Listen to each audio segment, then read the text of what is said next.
So today we're going to be doing an ACT practice walkthrough. I'll link the description below, the link to these questions, and have your calculator ready. Okay, so the first question is, the lead of the screw is the distance that the screw advances in a straight line when the screw is turned one complete turn. If a screw is 2.5 inches long and has a lead of 1/8 inch, how many complete turns would it get? So basically we're just going to divide. So we have 2.5 divided by 1/8, multiplied it, don't do that, 2.5 divided by 1/8, and you can put the 1/8 in parentheses, you probably have to so it doesn't mess it up, and you get 20 as your answer, so D. So if xy equals 144 and x plus y equals 30 and x is greater than y, what is the value of x minus y? So I know it's going to be one big number and one large number, and the first thing that comes to mind to me when I see 144 and 30 is 16 and 14. But then I think 16 and 14, that's difference too, that's not on there.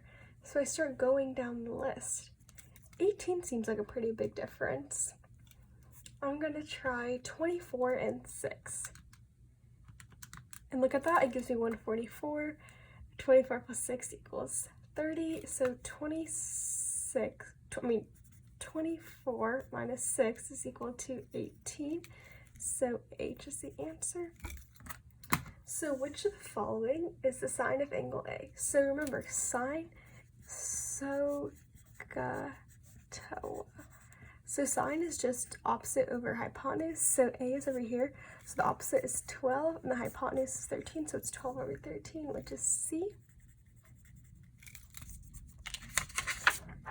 Okay, number 4. Ding's Diner advertised this daily lunch special. Choose one item from each column, only $4.95. Thus, each daily lunch special consists of salad, soup, sandwich, and drink. How many different possible combinations are there? So we have 3 salads, so 3 times 2 soups times 1, 2, 3, 4, 5 sandwiches times 4 drinks. That gives us 120. So they give you a lot of extra information like the price and like all the names. Basically, you just need to see all the combinations that are possible, so I'll just multiply them all.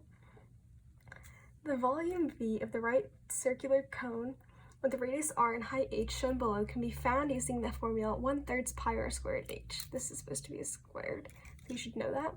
A cone-shaped paper cup has a volume of 142 cubic centimeters and a height of 8.5. What is the radius? Okay, so we're going to do the work here. So 1/3 pi r squared h is equal to 142.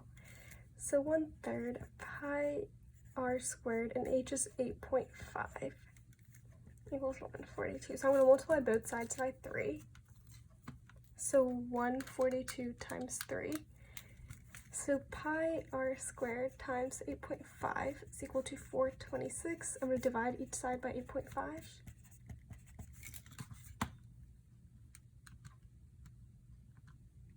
So we get that number, so you get about 50.117. So pi r squared equals 50.118, I'm gonna say, because we were rounding. So divide that by pi. So divide it by pi. So we get r squared equals 15.953. So we're just gonna take the square root of that. So you get r equals 3.99, which is basically 4. So again, it's pretty simple math. It's just a lot of steps and reworking the formula they give you. So a boat departs from Port Isabel, Texas, traveling to an oil rig. The oil rig is located 9 miles east and 12 miles north.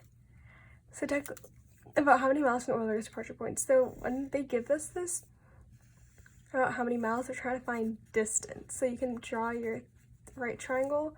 So it's 9 miles east, 12 miles north. So we're just going to do Pythagorean theorem. 9 squared plus 12 squared equals distance squared. So 9 squared plus 12 squared equals 225. Take the square root of that, it's 15. Okay. In the figure below, right here. ABC is congruent to DFE, BAC is congruent to FDE, and DNF are yada yada yada. What is the length of AD? So usually I don't read all this and pay attention to all of it because it's usually already given in the picture. You can see very easily. What is the length of AD? So we're trying to find this length. So I can see from the proportions, since they're all congruent, we know 6 to 12. So this is a 1:2 ratio. So since this is 20, this entire thing will be 10. And since this is 6, 10 minus 6 is equal to 4. So BF plus AD is going to be equal to 4. But since they're the same length, AD is going to be equal to 2, which is right here. So just really using the image and visualizing it and seeing the proportions that are given to you. Which of the following is a factor of 2x squared minus 3x minus 5? So you have 2x squared minus 3x minus 5. Simple factoring, like 8th grade. X squared minus 3x minus 10. Remember, you multiply that. So you have x minus 5, x plus 2, divide each by 2. So we have 2x minus 5 and x plus 1 as a factor. X plus 1 is not given. 2x minus 5 is given right here at h, so that's the answer. Okay, what is x, the second term in the geometric series? So we have to find out the relationship between 108 and 36. So I'm just gonna 108 divided by 36. So it's each number is being multiplied by 3 in the denominator. The numerator stays the same, it's 1. So 4 times 3 is 12. So our answer is going to be 1/12, which is right here. And you can double check to see if you add 1/12 in here. 1/12 in there, 4 times 3 is 12, 12 times 3 is 36, 36 times 3 is 108. It works. What is the slope of the line if any line parallel? So if you're parallel, it's same slope. So let's put this in slope intercept form because it's not in there right now. So we have 4y equals negative 9x because we're subtracting 9x plus 7. So divided by 4, divided by 4, y equals negative 9/4 x plus 7/4. So slope was negative 9/4, which is g.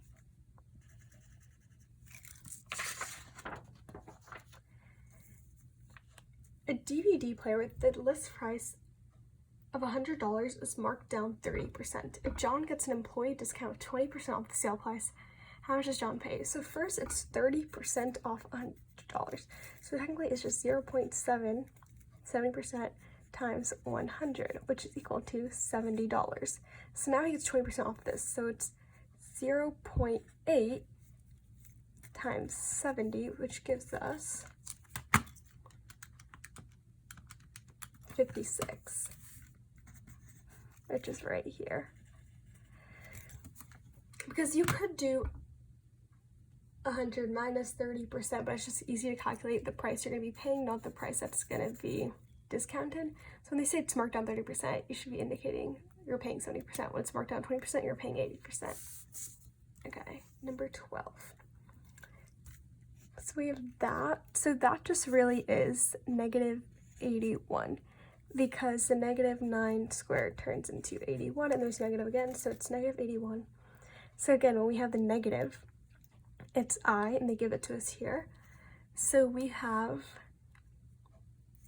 9i, because the square root of 81 is 9, and then we have the negative 1, so it gives us I, so it's 9i. I hope this helps. Let me know if you have any questions, and I will do some more soon.